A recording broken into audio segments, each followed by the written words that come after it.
अस्सलाम वालेकुम। मेरा नाम डॉक्टर अब्दुल्ला इशफाक है and I am working as an house officer at Farooq hospital.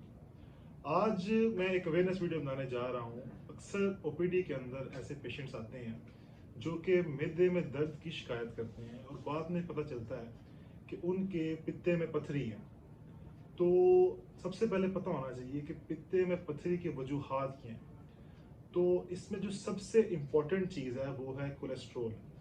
अगर आपके ब्लड के अंदर कोलेस्ट्रॉल का लेवल बहुत ज़्यादा होगा तो बहुत चांस है कि पित्ते में पथरी बन सकती है। या फिर अगर आप मोटापे का शिकार हैं, या फिर अगर आपकी उम्र 40 साल से ज़्यादा है, ख़ास तौर पे वो ख़वातीन जो कि अभी फर्टिलिटी की उम्र से गुजर रही होती हैं, या फिर अगर आपके जिस्म के अंदर विटामिन B12 या फोलिक एसिड की डेफिशिएंसी है, कमी है, तब भी बहुत चांस है कि आपके पित्ते में पथरी बन सकती है। या फिर जो सबसे आम चीज़ देखी गई है वो ये है कि जो लोग फैटी फूड का इस्तेमाल करते हैं, जिसमें तली हुई चीज़ें बहुत कॉमन है, या फिर जो बेकरी आइटम्स का इस्तेमाल ज़्यादा करते हैं, चीज़ का, मक्खन का, इस तरह की जो अशिया का इस्तेमाल करते हैं, उनमें बहुत चांस है कि पित्ते में पथरी बन सकती है। या फिर जिनकी फैमिली हिस्ट्री है, अक्सर फैमिली के अंदर जिनको पहले पित्ते में पथरी बनी हुई है, उनमें भी बहुत चांस है कि दोबारा बहुत चांस है कि पित्ते में पथरी बन सकती है। तो अब क्या अलामात हैं जिससे पता चलेगा कि पित्ते में पथरी को हो सकती है या है।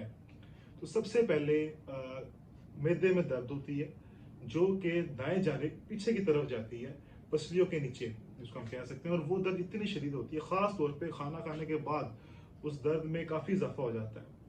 या फिर उल्टियाँ आना शुरू हो जाती हैं, मतली जैसी कैफियत इंसान महसूस करता है।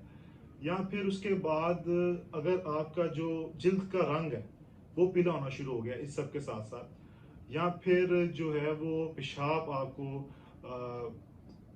पीला आ रहा है, या फिर जो आपको पखाना है वो पेल कलर का आ रहा है, तो बहुत चांस है कि आपको पित्ते में पथरी हो सकती है। तो और स्पाइसी अगर आप खाना इस्तेमाल कर रहे हैं जो जिसके अंदर ऑयली चीज़ें ख़ास तौर पे, तो उसके बाद दर्द में बहुत इजाफा हो सकता है। अब ऐसे कौन से टेस्ट हैं, कौन से टेस्ट आपको करवाने चाहिए या कर ज़रूरी हैं इस चीज़ के अंदर। सबसे पहले आपने अपना पेट का अल्ट्रासाउंड करवाना है। उसमें पता चल जाएगा कि पित्ते में पथरी है या नहीं है, और कितनी पथरियाँ, उसका साइज़ क्या है। इसके बाद आपने LFTs करवाने हैं, जिगर के टेस्ट करवाने हैं, जिसमें पता चलेगा कि जिगर मुतासिर हुआ है या नहीं हुआ। उसके बाद आपने अपनी फास्टिंग लिपिड प्रोफाइल करवानी है, जिसमें हमने कोलेस्ट्रॉल का लेवल देखना है, क्योंकि कोलेस्ट्रॉल अगर ज़्यादा होगा तो वो जो पथरी बनती है वो कोलेस्ट्रॉल से ही बनती है।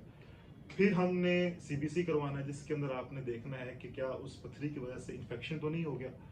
तो ये 4-5 टेस्ट जो आपने लाजमी करवाने हैं अगर आपको शिकायत है पित्ते में पथरी की।